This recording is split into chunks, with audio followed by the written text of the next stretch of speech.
ముందుగా చేపలని ఇట్లా మీడియం సైజులో కోపించేయాలి. బాగా 2-3 సార్లు కడిగిన తర్వాత కల్లుప్పు, కారం, నేనైతే కారం 4 స్పూన్స్ వేసాను. మీకు టేస్ట్కి తగ్గట్టు కారం యాడ్ చేసుకోవచ్చు. ఇప్పుడైతే నానబెట్టిన చింతపండుని బాగా రసం తీయాలి.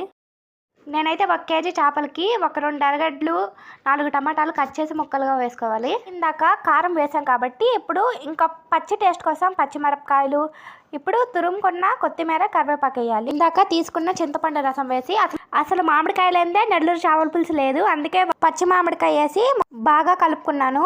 ఇప్పుడైతే మెంతులు, జీలకర్ర, ధనియాలు బాగా వేయించి పొడి చేసి అది వేయాలి. ఇదే మెయిన్ టేస్ట్ అనమాట. ఇప్పుడు తాలింపు కోసం కడాయిలో నూనె వేసి అందులో ఆవాలు, ఎర్రగడ్డలు, అల్లం తెల్లగడ్డ పేస్ట్, కొత్తిమీర, కరివేపాకు వేసి బాగా వేగిన తర్వాత ఇప్పుడు ఆ తాలింపుని మనం ఇందాక కలిపి పెట్టుకున్న కూర మీద అట్లా వేయాలి.